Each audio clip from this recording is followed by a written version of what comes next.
morning, everybody. So today I am headed over to Kelly from KB Auto Tech and Adventure.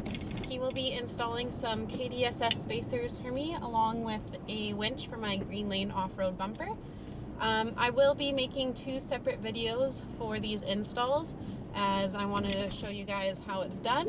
And yeah, so be sure to head over to my page so then you can check out the other video. But yeah, I just got some donuts for the guys at the shop. I've made it a little bit of a tradition there to always bring donuts whenever I head over. And yeah, so stay tuned.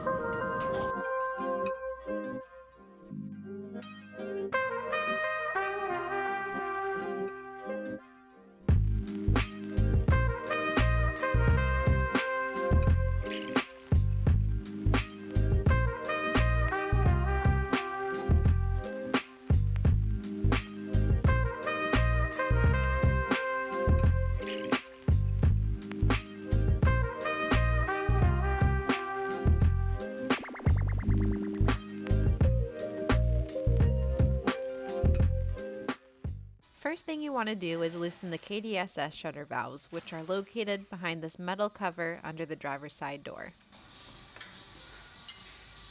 You want to make sure to get a good cleaning on the valves as you do not want any dirt or grime to get inside.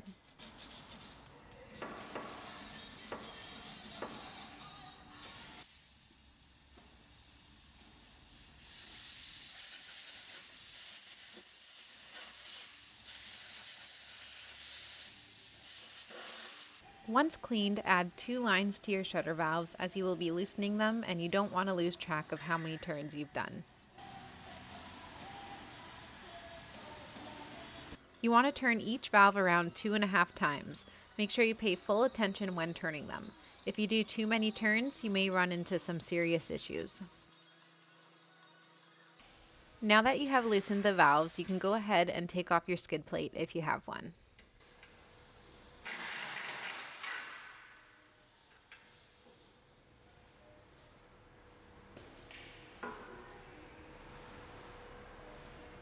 Next, you can go ahead and remove the bottom clamp from the fixed mount on the passenger side. Be sure to use a jack to hold up the sway bar as this will make things a lot easier.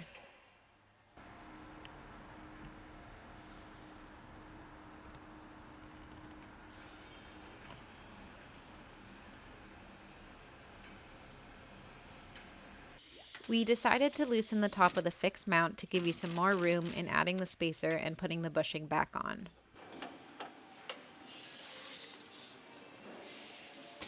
Now you want to remove the KDSS support bars. I'm not sure the exact name for them, but that's what we'll call them for now.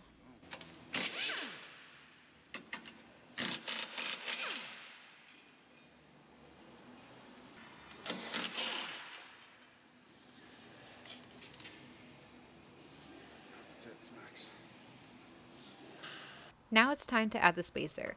Go ahead and put the spacer on first, and then you will want to slide the bushing on by sliding it in between the spacer and the sway bar. Then it will just wrap around the sway bar on its own.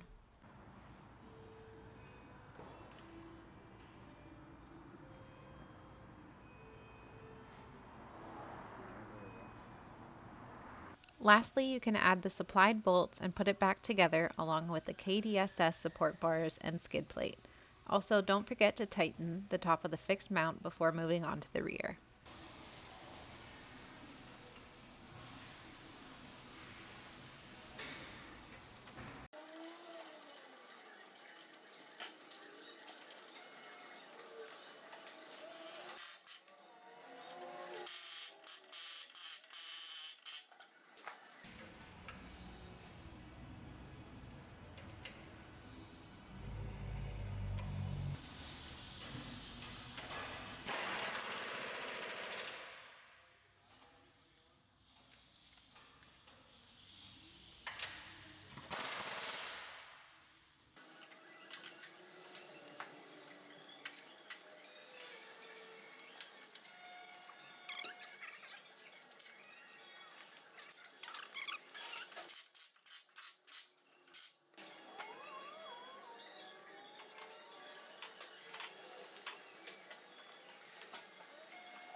Now to do the rear, which is far less technical.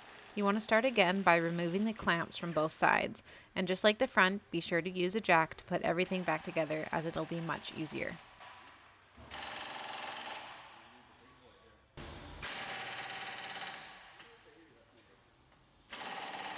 We did run into a bit of a sticky bolt that was refusing to break loose, but after using an air gun, a large handled socket wrench, and some manpower, it finally busted loose. Either we keep hammering on it and we worry about it snapping off, or we get into the force and start heating it and worry about nothing pushing.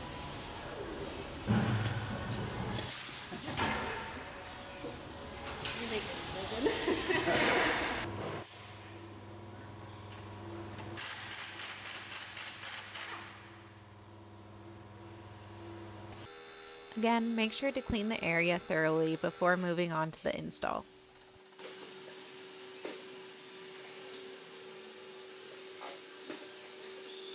We started on the driver's side by adding in the spacer and loosely tightening it down.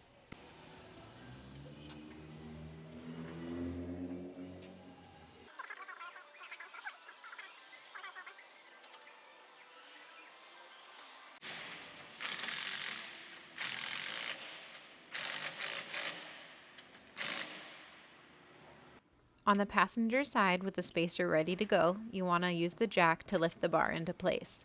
Once in place, you can tighten it down with the supplied bolts, and after that, you can go ahead and tighten down the driver's side.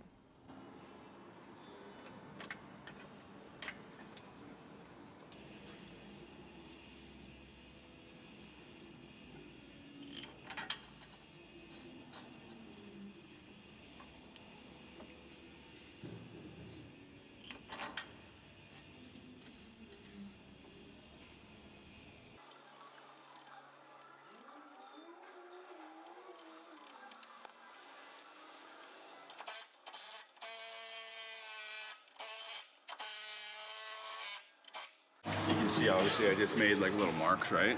Yeah.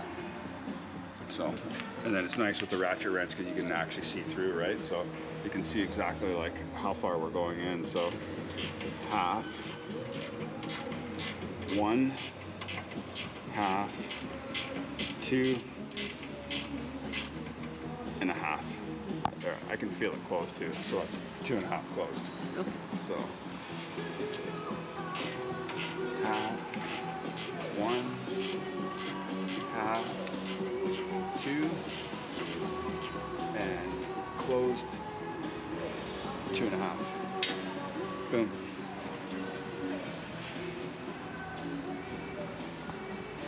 And that is it. It is a fairly easy install, just a bit tedious in some areas. I hope you enjoyed the video and hopefully it was helpful for you. If so, please give the video a thumbs up and be sure to subscribe if you have not already. Thank you for watching. I hope you enjoy the rest of your day and I'll catch you on the next video.